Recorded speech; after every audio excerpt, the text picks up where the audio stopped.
नमस्कार। आपका बहुत बहुत स्वागत है महिलाओं की सबसे ज़्यादा प्रतिष्ठित पत्रिका गृहलक्ष्मी के फेसबुक लाइव सेशन में मेरे साथ जुड़ने के लिए। मैं हमेशा परिवार की बात करता हूँ, रिश्तों की बात करता हूँ, खुशियों की बात करता हूँ, सफलता की बात करता हूँ, जीवन में जीने का पूरा आनंद लेने की बात करता हूँ। रिश्तों की बात तो आज भी करूँगा ही करूँगा। और आज का टॉपिक बहुत यूनिक है, ख़ास तो है ही, यूनिक भी है। हम सब इस बात के गवाह हैं कि ब्रिटेन के राजकुमार प्रिंस चार्ल्स से शादी करके शाही घराने की बहू बन जाने के बाद भी डायना खुश नहीं रही और तलाक हो गया। इसी साल 3 मई को दुनिया के चौथे सबसे ज़्यादा अमीर व्यक्ति बिल गेट्स के तलाक की घोषणा हुई। अलगाव की इन अनफॉर्चुनेट इंसिडेंट्स में से एक बात तो स्पष्ट है कि अगर दिलों में दरार पड़ जाए तो साथ रहना मुश्किल हो जाता है। फिर चाहे जीवन साथी राजकुमार हो या दुनिया का सबसे ज़्यादा अमीर आदमी, क्योंकि पैसा खुशी नहीं दे सकता, सुख दे सकता है, सुविधा दे सकता है, खुशी नहीं दे सकता। इसके साथ ही ये भी जानना ज़रूरी है कि तलाक हो जाए और तलाक के बाद दोबारा शादी कर लें तो किन बातों का ध्यान रखना चाहिए ताकि अगली बार जीवन सुखी रहे। याद रखिए, रिश्ते शुरू बेशक यहाँ से होते हैं, पर चलते या यहाँ से हैं या यहाँ से, दिमाग से और दिल से, और ज़्यादा दिल से। विवाह अकेला ऐसा शब्द है जिसमें आह भी है और वाह भी है। हम इसे आह बना दें या वाह बना दें, ये हम पे डिपेंड करता है। तो एक बार फिर आपका बहुत बहुत स्वागत है महिलाओं की सबसे ज़्यादा प्रतिष्ठित पत्रिका गृहलक्ष्मी के फेसबुक पेज के मेरे इस लाइव सेशन में। इस प्रोग्राम में हर हफ्ते रविवार को शाम 5 बजे हम एक नया टॉपिक लेकर हाजिर होते हैं। हमारा आज का टॉपिक है तलाक के बाद। मैं हूं पीके खुराना। मैं एक integrated success and happiness coach हूं, यानी मैं यह ट्रेनिंग देता हूं कि हम सफल कैसे हों और सफलता के साथ साथ सच्ची खुशी कैसे हासिल करें। Holistic success coupled with genuine happiness, या यूं कहिए कि सक्सेस ड्रिवन बाय हैप्पीनेस। और इस प्रोसेस में मैं दिल से, दिमाग से और आत्मा से कूड़ा चुन लेता हूँ। I am the rag picker of the soul. आपको मालूम ही है कि आप सबके लाभ के लिए गृहलक्ष्मी की ओर से इस प्रोग्राम को रिकॉर्ड भी किया जा रहा है, ताकि आप जब चाहें इसे दोबारा भी देख सकें, या फिर आप हमारे YouTube चैनल हैप्पीनेस गुरु पीके खुराना पर भी इसे देख सकती हैं। मेरे YouTube चैनल पर 4-4, 5-5 मिनट के कई छोटे छोटे वीडियो भी हैं जो बहुत पसंद किए जाते हैं। आपको अच्छा लगे तो मेरा चैनल सब्सक्राइब कर लीजिए। YouTube पर जाइए और सर्च बॉक्स में टाइप कीजिए हैप्पीनेस गुरु पीके खुराना, तो मेरा चैनल सामने आ जाएगा। आप चाहें तो सब्सक्राइब कर लें, आपकी इच्छा है, मैं सिर्फ इन्फॉर्मेशन दे रहा हूँ। सब्सक्राइब करना या ना करना आपकी चॉइस है। तो सबसे पहले तो आप सबको इंडिपेंडेंस डे की बहुत बहुत बधाई। हमारा देश जब आज़ाद हुआ तो लगभग हर परिवार जॉइंट फैमिली था। उस वक्त तलाक लेना बहुत बुरा समझा जाता था। यही कारण है कि कॉन्स्टिट्यूशन बनाने वाले विद्वानों ने तब कानून ऐसा बनाया कि तलाक लेना बहुत आसान ना हो। पर अब समय बदल गया है और कई बार तलाक के अलावा और कोई चारा ही नहीं रहता। ऐसे में सारी परेशानियां भुगत कर भी जब तलाक मिल जाता है तो लगता है जैसे आज़ादी मिल गई। सवाल ये है कि तलाक के बाद दोबारा शादी की तो उसको कैसे सफल बनाएं। ये तो आम बात है कि जब हम किसी अनजान आदमी से बात करते हैं तो हम फॉर्मेलिटीज़ का बहुत ज़्यादा ध्यान रखते हैं, पर आपसी रिश्तों में बातचीत करते वक्त हम कई बार फॉर्मल बिल्कुल नहीं होते और कई बार हमारे हाव भाव, हमारे टोन, हमारे एक्सप्रेशंस, हमारी बॉडी लैंग्वेज ऐसी होती है जो सामने वाले को हर्ट कर देती है। और अगर ऐसा बार बार हो तो कहानी तलाक पर जा सकती है। गड़बड़ ये है कि अक्सर हम ये नहीं समझ पाते कि सामने वाले को हमारे वर्ड्स से भी ज़्यादा हमारी टोन के कारण चोट लगी।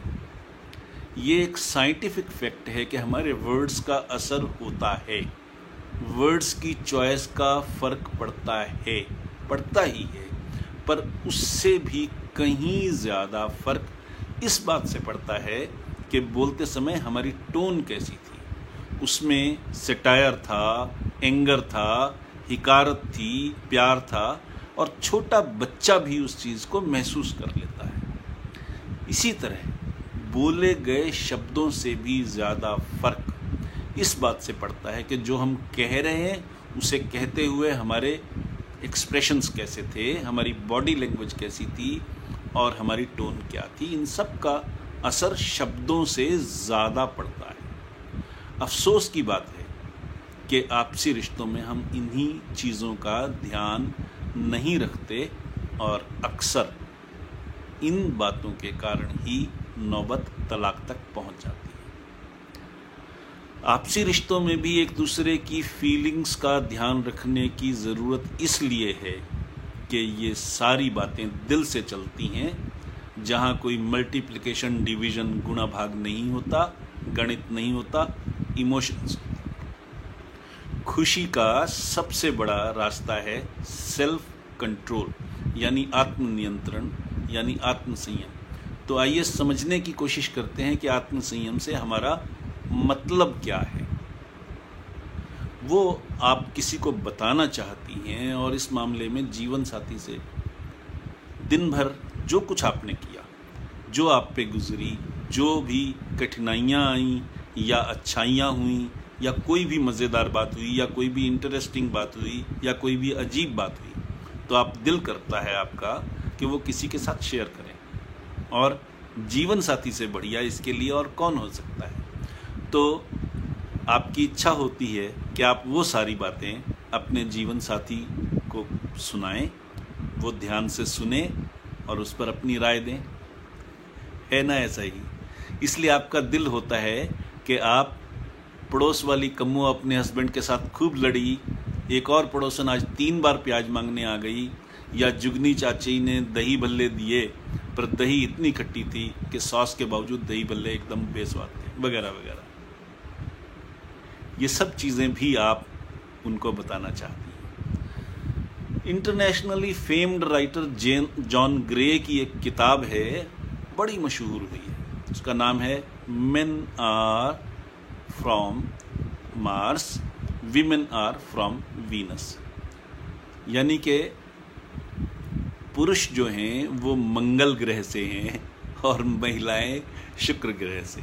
इसका मतलब है कि एक ही स्पीशीज होते हुए भी पुरुष और महिला के सोचने का ढंग बहुत अलग अलग है, रादर फंडामेंटली डिफरेंट है, मूलभूत अंतर है दोनों में। महिला खुश हो या उदास हो, वो अपने मन की बात किसी से बांटना चाहती है। पुरुष ज़्यादातर मामलों में अपनी उलझने और यहाँ तक कि अपनी खुशियाँ भी अपने पास रखना चाहते हैं। पुरुष सिर्फ मतलब की बातें बताना पसंद करते हैं, महिलाएं हर बात बताना पसंद करती हैं। इसीलिए महिलाओं को बातूनी कहा जाता है, इसीलिए कहा जाता है कि अड़ोस पड़ोस में कोई औरत जो है वो हर घर की खबर पहुंचाती है। वो इसलिए कि महिलाओं में कुदरती है ये बात कि वो हर बात किसी से बांटना चाहती है।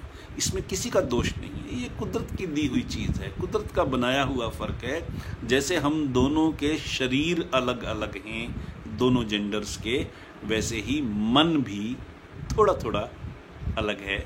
इस फ़र्क को हमें समझने की ज़रूरत है, और इस फ़र्क को नहीं समझेंगे तो अल्टीमेटली यही बात लड़ाई का, इरिटेशन का, चिढ़ने का कारण बन सकती है। ज़्यादातर पुरुषों को इन बातों में बिल्कुल कोई रुचि नहीं होती। एक लिमिट तक ऐसी बातें उनको बताई जाएं तो वो बर्दाश्त करते हैं। कभी कभार बीच में हाँ हूँ जैसे रिएक्शन भी दे लेते हैं, लेकिन ये समझिए कि उनके दिमाग का रुझान अलग है, आपके दिमाग का रुझान अलग है। अपना मन और दिमाग प्लीज़ अपने पतिदेव पर मत थोपिए। दूसरी बात, और बहुत ज़्यादा इम्पॉर्टेंट बात, अपनी पिछली शादी की शिकायतें और घटनाएं अपने नए पति के सामने बार बार मत दोहराइए। आपका पिछला पति कितना खराब था, कितना खड़ूस था, कितना बदमिजाज था, रोज़ रोज़ इसका जिक्र ठीक नहीं है। मैंने कहा ना कि रिश्ते की शुरुआत चाहे शक्ल से हो, चाहे बॉडी की खूबसूरती से हो, पर चलते और टिकते यहाँ से और यहाँ से। इस बात को याद रखिए।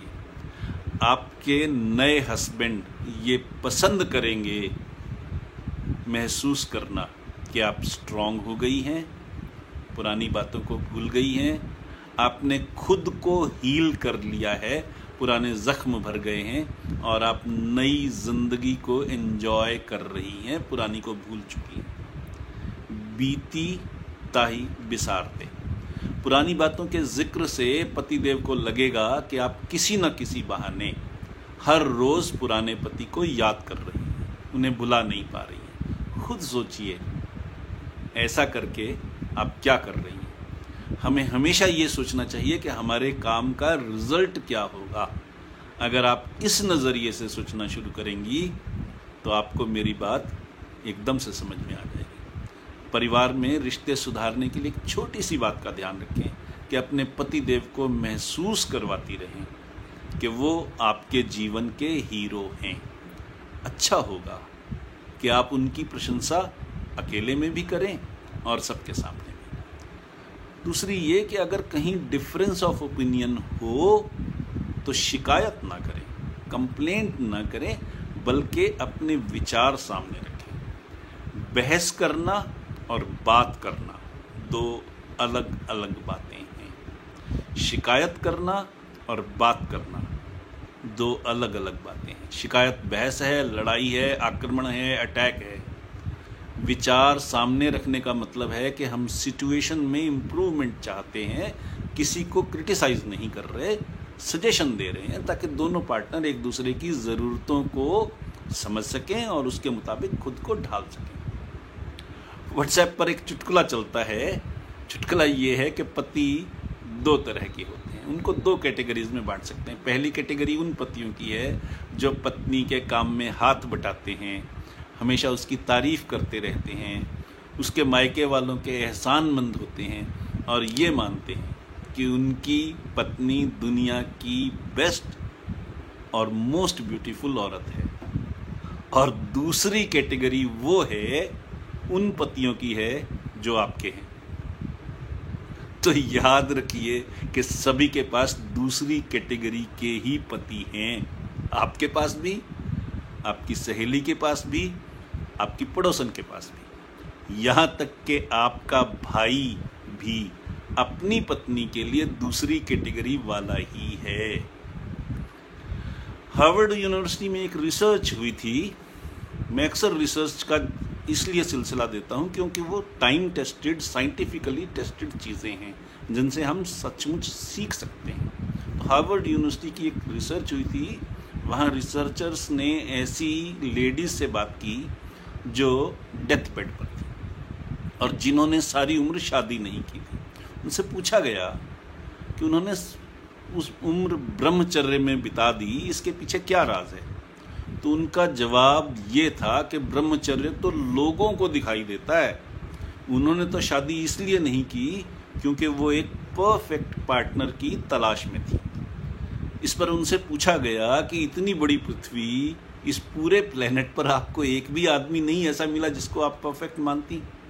तो फिर भी जवाब सभी का एक ही था कि हाँ, उन्होंने एक आदमी ढूंढ लिया जो उनकी निगाह में परफेक्ट था, जिससे वो शादी करना चाहती थी। उन्होंने उसको प्रपोज किया, लेकिन वो आदमी भी एक परफेक्ट बीवी की तलाश में था और मैं उनको परफेक्ट बीवी नहीं लगी, इसलिए शादी नहीं हो पाई, इसलिए मैं कुंवारी रह गई। लोग इसको ब्रह्मचर्य कहें या कुछ भी कहें। तो इस रिसर्च का रिजल्ट ये है कि हम इमेजिनेशन में ऐसा इंसान रच लेते हैं जो इस प्लेनेट पर है ही नहीं। खुद हम भी वैसे नहीं हैं, लेकिन सामने वाले से उम्मीद करते हैं कि वो परफेक्ट हो, उसका व्यवहार परफेक्ट हो। ऐसा कैसे हो सकता है? हम खुद तो परफेक्ट हैं नहीं और सामने वाले से उम्मीद करते हैं कि वो परफेक्ट हो। इस लेसन को समझ लीजिए, जिंदगी आसान हो जाएगी और खुशियों का सिलसिला भी शुरू हो जाएगा। अपना घर संभालिए, खुद संभालिए। मैं बार बार एक ही बात कहता हूँ, आज भी दोहरा रहा हूँ, सवारी अपने सामान की खुद ही जिम्मेदार है। अपने जीवन की जिम्मेदारी आपकी अपनी है, खुद संभालिए, खुद ही संभालिए। मेरे जीवन का मंत्र है कि अब जो समय है, वर्तमान है, प्रेजेंट है, मैं इस समय को, इस पल को पूरी खुशी के साथ, लाइवलीनेस के साथ गुजारूं और इस पल को सेलिब्रेट करूं। एक छोटी सी घटना थी जिसने मुझे हमेशा के लिए खुश रहने का इंस्पायर किया। मैं चंडीगढ़ में रहता हूं। दिल्ली में मेरी 2 मीटिंग्स थी। पहली मीटिंग ITO एरिया में बहादुर शाह जफर मार्ग पर थी और दूसरी गुड़गांव में गोल्फ कोर्स रोड पर थी। दिल्ली वाली मीटिंग खत्म करके मैं गुड़गांव के लिए निकल पड़ा। नॉर्मल सिचुएशंस में मुझे वहां तक पहुंचने में जो समय लगना था, मैंने उससे 1 घंटा फालतू का गैप रखा था ताकि मीटिंग के लिए टाइम पर पहुंच जाऊं, लेट होने का डर ना रहे। मेरी किस्मत खराब थी, या शायद ये कहूं कि बहुत अच्छी थी। ट्रैफिक जैम इतना था कि गुड़गांव पहुंचने में मुझे 4.5 घंटे लग गए। मैं मीटिंग कर ही नहीं पाया और जो बिजनेस आना था वो कैंसिल हो गया। दिल्ली से गुड़गांव के रास्ते में जो 4.5 घंटे लगे, उसमें कार बिल्कुल चींटी की स्पीड से रेंग रही थी। मैं परेशान हो रहा था, लेकिन मेरा ड्राइवर लगातार मुस्कुरा रहा था। जब तक हम गुड़गांव पहुंचे, क्लाइंट ने मीटिंग कैंसिल कर दी। मेरी परेशानी और बढ़ गई।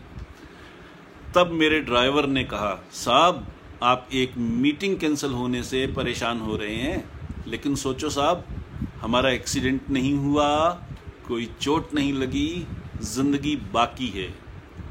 बिजनेस आज नहीं मिला तो क्या हुआ, बिजनेस तो आता रहेगा। परेशान क्यों होना, अभी आज की सोचिए कि अब क्या करना है। मेरा वो ड्राइवर कई सालों से मेरे साथ था, मेरे स्वभाव को जानता था, इसलिए वो इतनी बड़ी बात कह सका। मेरे ड्राइवर ने जो बात कही थी वो बहुत गहरी थी। कोई एक्सीडेंट नहीं हुआ, चोट नहीं लगी, जिंदगी अभी भी कायम है, बिजनेस तो आता ही रहेगा। अब सोचो कि अभी क्या करना है। कितना बड़ा लेसन था ये, अभी क्या करना है। तो मैंने फटाफट 2-3 फोन घुमाए और एक और जगह पे मीटिंग सेट हो गई। मैं वहाँ गया, मिला और बिजनेस भी मिला। लेकिन वो उसका क्रेडिट मेरे उस ड्राइवर को है जिसने मुझे वो सबक दिया कि इस पल के बारे में सोचो, जो बीत गया वो बीत गया, उसकी चिंता छोड़ दो। जो बीत गया है वो पास्ट है, वो बीत चुका है, वापस आ ही नहीं सकता, उसकी चिंता क्या करनी। और जो आगे होने वाला है उसका हमें पता ही नहीं है, कुछ भी पता नहीं है। उसकी चिंता कर भी लेंगे तो मिलेगा क्या। इसलिए प्रेजेंट में जिंदा रहो। प्रेजेंट यानी गिफ्ट, इसे गिफ्ट बनाकर जियो। ये लेसन था, बहुत बड़ा लेसन था जो मेरे ड्राइवर ने मुझे दिया। तब मुझे एक आइडिया आया, और वो आइडिया था कि ट्रैफिक जैम जैसी बुरी और बोरिंग सिचुएशंस में भी अगर खुश रहा जा सकता है, बिजनेस की एक अपॉर्चुनिटी खो जाने पर भी अगर खुश रहा जा सकता है, तो जीवन की बाकी डिफिकल्ट सिचुएशंस में भी तो खुश रह सकते हैं। कहना मैं सिर्फ ये चाहता हूं कि हमारी शादी पहली हो दूसरी हो, उसको संभालना हमारा काम है। हमें प्रेजेंट में जीना होगा, प्रेजेंट में जीना सीखना होगा। जो आज है हमारे पास, उसकी कदर करना सीखना होगा। अगला लेसन ये याद रखिए कि पुरुष तर्क प्रधान होते हैं, महिलाएं भावना प्रधान होती हैं। फर्क हमने नहीं किया, आपने नहीं किया। ये फर्क, ये डिफरेंस कुदरत ने बनाया है ताकि हम अपनी अपनी जिम्मेदारियों को ज़्यादा अच्छी तरह से निभा सकें। और अगर इतनी सी बात को समझ लें तो झगड़ा खत्म हो जाता है, वरना झगड़े बढ़ते रहते हैं। पुरुष जो बात करता है उसमें दिमाग वाला हिस्सा ज़्यादा होता है, तर्क ज़्यादा होता है, लॉजिक ज़्यादा होता है। महिला जो बात करती है उसमें दिल वाला हिस्सा ज़्यादा होता है, भावना ज़्यादा होती है, इमोशंस ज़्यादा होती हैं। बस इतना सा फ़र्क है, इसको समझना ज़रूरी है। मुझे ये देखकर बहुत खुशी है कि हमारे आज के सेशन में पुरुष भी काफ़ी हैं। सो मैं दोनों तरफ की बात करूंगा और जो सॉल्यूशन दूंगा वो ऐसा होगा कि दोनों को समझ में आए। तो एक उदाहरण से बात करते हैं ताकि आपको लॉजिक और इमोशन का फ़र्क समझ में आ जाए और पति पत्नी के लिए एक मीटिंग पॉइंट पर पहुंचना आसान हो जाए। अब मान लीजिए कि पति देव को ऑफिस में काम ज़्यादा था, निपटाना ज़रूरी था, बॉस का डंडा था, सो ऑफिस से ही देर से निकले।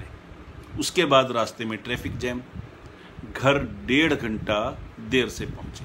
अब स्थिति को समझिए, एक तो ऑफिस में काम ज़्यादा, फिर ट्रैफिक की परेशानी, थके मांदे घर पहुंचे, और घर पहुंचने पर उम्मीद ये होती है कि धर्मपत्नी दरवाजे पर खड़ी मिलेगी, हाथ से बैग लेकर अलमारी में रखेगी, चाय का कप लाएगी, लेकिन वो तो मुंह फुला के बैठी है।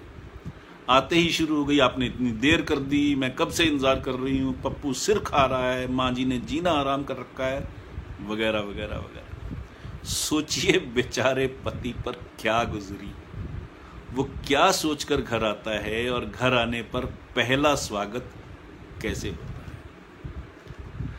वो लाख समझाने की कोशिश कर रहा है कि नौकरी में हूं तो बॉस को खुश रखना मेरी मजबूरी है, काम पेंडिंग है तो निपटाना ज़रूरी है, ट्रैफिक सड़क पर है तो उस पर मेरा कंट्रोल नहीं है, लेकिन श्रीमती जी हैं कि लड़े जा रही हैं और साथ साथ सुबक भी रही है। अब पति बेचारा परेशान, पत्नी का रोना देखा नहीं जाता, उस पर दया भी आती है और प्यार भी, लेकिन ऑफिस का क्या करे। कोरोना के इस दौर में कंपनी ने 3 महीने आधी सैलरी दी, बाद में भी 30-40% लोगों की छुट्टी कर दी। ये सज्जन खुश नसीब हैं कि इनकी नौकरी सलामत है, वरना सड़क पर होते।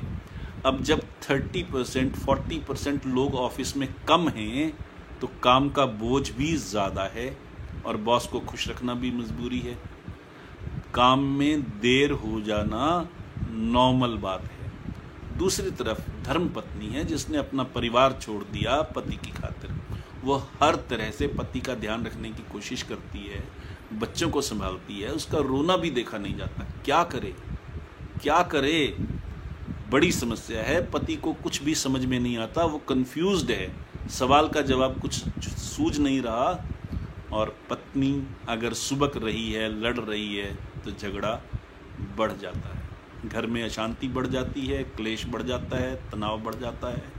ये सच है कि आपने सारा दिन अकेले घर संभाला, बच्चों को संभाला, घर के काम काज निपटाए, तबीयत ठीक न थी, फिर भी बच्चों से होमवर्क करवाया, आराम का टाइम नहीं मिला। ये रोज़ के हालात हैं। महिलाओं को इनसे जूझना पड़ता है, परेशानियां ही परेशानियां। और अगर बाय द वे मेड ने भी छुट्टी कर ली तो समझो पूरा दिन ही खराब हो गया। सिर दर्द से फटा जा रहा है और उधर पति देव हैं कि गायब हैं, अभी तक घर नहीं पहुंचे, जनाब कहीं दोस्तों के साथ गप्पे लड़ा रहे होंगे। आपका ये सोचना, एज्यूम करना नेचुरल है। लेकिन अभी थोड़ी देर पहले ही मैंने समझाया कि ऑफिस है या व्यापार है तो देर सवेर भी होगी। काम खत्म करके निकलने वाले होंगे तो बॉस अचानक बुला लेंगे या किसी क्लाइंट का फ़ोन आ जाएगा। बस ये सोचिए कि जो आपके साथ घर में रहते हुए गुजर रही है, लगभग वैसा ही ऑफिस में पतिदेव के साथ हो रहा है। कभी कोई सिरफिरा झूठी शिकायत कर देता है, कभी अचानक तब काम आ जाता है जब घर जाने की तैयारी हो चुकी हो, कभी बॉस नाराज़ हो जाते हैं। जीवन के बाकी सारे लफड़े तो हैं ही, घर के बजट की चिंता है, बच्चों की फीस की चिंता है, माँ बाप की दवाई की चिंता है, धर्मपत्नी को काफ़ी समय से घुमाया नहीं उसकी चिंता है। और इन सारी चिंताओं के बीच उनकी अपनी चिंता कहाँ रह गई इसका ख्याल ही नहीं आता। तो जैसे आप घर के बारे में चिंता करते हुए अपना ख्याल रखना भूल जाती हैं, वैसे ही आपके पति देव भी घर के खर्च का ख्याल रखते हुए अपने बारे में चिंता करना भूल जाते हैं। तो समस्या का हल ये है कि पतिदेव घर आएं तो आप मुस्कुरा कर उनका स्वागत करें, उन्हें चाय पीने का समय दें। वो 1 घंटा देर से ही तो आए हैं, उन्हें बैठने दीजिए, थोड़ा सुस्ताने दीजिए और फिर उनको प्यार से कहिए कि आप 1 घंटा देर से आए हैं, इसकी सजा भुगतनी होगी, अब बैठकर 2 घंटे मेरे साथ गप्पे मारिए। फिर धीरे धीरे बातों में उन्हें सारी कठिनाई बयान कीजिए। कोई पति अपनी पत्नी को दुखी नहीं देखना चाहता, बस आपको थोड़े से धीरज की, टैक्ट की ज़रूरत है, थोड़ी सी समझ की ज़रूरत है, बस यही बात है। अब बात करते हैं पतिदेव की, उनकी जिम्मेदारी की। तो मैं आप सब भाइयों से कहना चाहूँगा कि मियाँ जी, आपकी धर्मपत्नी के पास जीवन का सबसे बड़ा सहारा आप हैं। वो हर बात के लिए सबसे पहले आपका मुंह देखती है। हर उलझन में उन्हें सबसे पहले आप याद आते हैं और अपनी हर खुशी वो सबसे पहले आपसे बांटना चाहती हैं। वो अपना घर, परिवार सब आपकी खातिर छोड़ आई हैं और उन्होंने आपका सरनेम अपना लिया है। आप उनका जीवन है, बशर्ते कि आप भी ये कोशिश करें कि उनका जीवन आप ही हों। उसके लिए क्या करना है? सिंगापुर घुमाना है, महंगी साड़ी लेकर देनी है, 5 स्टार होटल में डिनर देना है? छी नहीं, कुछ भी नहीं। बस दोपहर को एक बार फ़ोन कर लीजिए और पूछिए कि लंच किया कि नहीं किया। शाम को ऑफिस छोड़ने से पहले फ़ोन कर लीजिए, बता दीजिए कि ऑफिस से चलने वाले हैं या अभी ऑफिस में बैठेंगे। बस इतनी सी बात है, 2 फ़ोन कॉल्स पूरे दिन में, और सब जब घर पहुंच जाएं तो ऑफिस को भूल कर आधा घंटा उनके साथ गपशप, दिन भर का हाल चाल पूछें, बच्चों के बारे में पूछें, घर की भी कुछ बात करें। ऑफिस को ऑफिस में ही छोड़ आइए, घर की घर में सोचिए, बीवी बच्चों की सोचिए। फिर न सिंगापुर की ज़रूरत है, न साड़ी की ज़रूरत है, न डिनर होस्ट करने की ज़रूरत है। आपका टाइम, क्वालिटी टाइम उनके लिए सबसे बड़ा रिवॉर्ड है, वो दीजिए, खुश होकर दीजिए, खुद भी खुश रहिए और अपनी धर्मपत्नी को भी खुश रखिए। सस्ता इलाज है, इसे अपनाइए। तो जीवन की आधी समस्याएं तो इतने में ही हल हो जाएंगी। आप दोनों लोग परिवार के लिए बराबर सेक्रीफाइस करते हैं। वो अगर 9 महीने बच्चे को अपने गर्भ में रखती हैं तो आप सारी उम्र बच्चे का खर्च झेलते हैं। माँ अगर बिना तनख्वाह के परिवार के लिए काम करती है तो पिता अपनी सारी तनख्वाह परिवार पर खर्च करता है। माँ बच्चों के मनपसंद का खाना बनाती है तो पिता खाना बनाने के सामान का इंतज़ाम करता है। न माँ का रोल कम है, न पिता का रोल कम है। इसलिए किसी को नीचा दिखाने की कोशिश नहीं होनी चाहिए और किसी को भी ये नहीं कहना चाहिए कि तुमसे शादी करके मुझे क्या मिला। मैं आपको एक बहुत छोटा सा जाते जाते एक टिप देना चाह रहा हूँ। आप ज़िंदगी में लाफ्टर चाहती हैं, खुशी चाहती हैं, तो फॉर्मूला याद रखिए, laugh, LAUGH, laugh. Laugh means loyalty. अपने पार्टनर के प्रति लॉयल रहिए। ए मीन्स एप्रिसिएशन, उनकी प्रशंसा करते रहिए। दोनों की बात कर रहा हूं मैं, ये नहीं कि सिर्फ पत्नी प्रशंसा करें और पति साहब मुस्कुराते रहें, या सिर्फ पति प्रशंसा करें और पत्नी अपनी खूबसूरती पे खुश होती रहे। दोनों एक दूसरे की प्रशंसा करें, दोनों एक दूसरे के प्रति लॉयल हों। यू इज अंडरस्टैंडिंग, एक दूसरे की मनोभावनाओं को, फीलिंग्स को समझें। एंड जी ग्रेटिट्यूड, एक दूसरे के प्रति एहसानमंद हों कि दोनों ही एक दूसरे के लिए, परिवार के लिए, माँ बाप के लिए, सबकी भलाई के लिए सेक्रीफाइस कर रहे हैं। एंड एच इज ऑनेस्टी, मैं दोहराता हूँ, L loyalty, A appreciation, U understanding, G gratitude, H honesty. अगर आप इस चीज़ को समझ लें तो ज़िंदगी खुशहाल हो जाएगी। याद रखिए, शादी 100 मीटर की स्प्रिंट दौड़ नहीं है, it's a marathon, long run है, लॉन्ग ड्राइव है। ये मैराथन है, आपको लगातार चलना है, लगातार कोशिश करनी है, लगातार रिश्ते मजबूत करने हैं। इस बात का ध्यान रखिए, ये स्प्रिंट नहीं है, मैराथन है। ध्यान रखेंगे तो शादी पहली हो या दूसरी, खुशहाल होगी। आखिर में मैं यही कहूँगा कि आप सब ने इतने धीरज के साथ मेरे साथ इतना समय गुजारा, इसके लिए दिल से शुक्रिया। आपके मन में कोई पर्सनल सवाल हो, कुछ पूछना हो, तो मुझसे मेरी मेल आईडी info@mailpkk.com पर, या फिर हमारे नंबर 6284696674 पर व्हाट्सएप कीजिए। प्लीज़ ध्यान दीजिए, सिर्फ व्हाट्सएप कीजिए, फ़ोन मत कीजिए। जब भी मेरे पास समय होगा मैं आपका मैसेज देखूंगा, जवाब ज़रूर दूंगा, और अगर बात करना ज़रूरी होगा तो टाइम फिक्स कर लेंगे जो दोनों को कन्वीनियंट हो, बात हो जाएगी।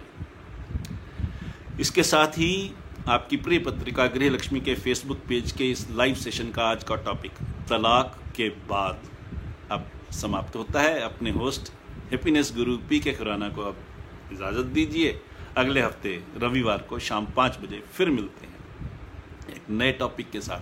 तब तक के लिए खुश रहिए, स्वस्थ रहिए और जीवन का आनंद लीजिए।